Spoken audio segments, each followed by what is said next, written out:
Bon. Quand un monument du cinéma, qui a fait rêver toute une génération, devenant ainsi une vraie référence incontestable meurt, on est obligé de se sentir touché. Soit parce qu'on fait partie de la dite génération qui l'a élevé, et que c'est une partie de notre passé qui s'efface, soit parce qu'on fait partie de la génération élevée par les gens qui l'aura inspiré dans leur création. Ce qui est mon cas.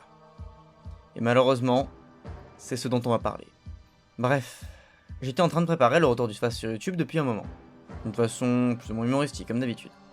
Mais, il y a peu, j'ai appris, non sans une certaine tristesse, la mort de ce grand monsieur du zombie qui était Romero, décédé à cause d'un cancer du poumon.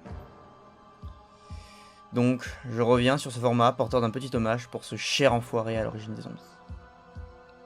Alors, la plupart d'entre vous connaissent sans doute ce monsieur, et si ce n'est pas le cas, vous connaissez forcément ce qu'il a apporté à la culture pop. Et même si son nom n'est peut-être pas connu de tous, tout le monde connaît le zombie moderne. Mais la jeune génération a moins tendance à connaître ce monsieur. C'est un peu normal au fond.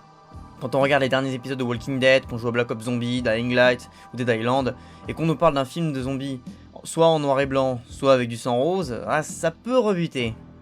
Après, même si ces premiers films sont restés très bons à mon goût, ils ont un peu vieilli esthétiquement, on va pas se mentir. Cependant, là où ils ont pas vieilli, c'est dans leur critique de la société américaine. Que ce soit dans son racisme dans La Nuit des Morts Vivants, ou de sa société de consommation en outrance dans Zombie. Et pour mélanger critique sociétale et zombie, faut y aller. Maintenant le zombie c'est plus de l'action sans cervelle qu'autre chose.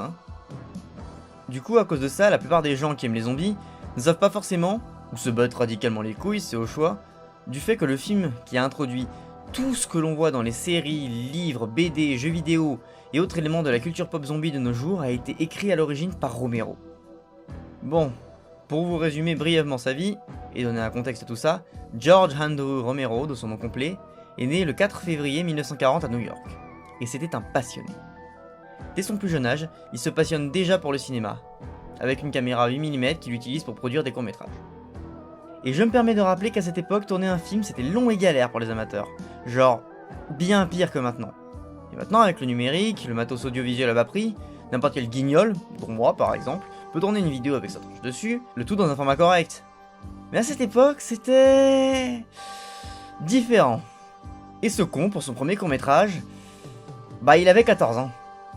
Après ça, le bonhomme continue à se passionner pour le sujet, étudiant dans le domaine des arts avec la peinture et le théâtre. Puis, après ses études, il tourne quelques courts-métrages et films publicitaires, mais ça, on s'en fout. Parce que le tournant de sa carrière arrive vraiment dans les années 60, quand avec quelques amis, il fonde la société de production Image 10 Production. Ouais, j'ai un accent clémerdique. Ce qui permet à cette bande de joyeux malades de regrouper des fonds, un peu moins de 100 000 $, dont une bonne partie investie de leur poche, pour produire et réaliser son premier long métrage, The Night of the Living Dead, La Nuit des Morts Vivants, qui rapporte 5 millions et un statut culte. Autrement dit, sur un retour d'investissement, on est pas mal placé. Et si vous le connaissez pas, c'est le premier film de zombies qui a posé toutes les règles de zombies de maintenant. Sans déconner, la contamination par morsure, les morts vivants qui titubent. Oui, je parle de morts vivants et pas d'infectés. Les infectés ça court, les morts vivants ça marche. La balle dans la tête pour les tuer.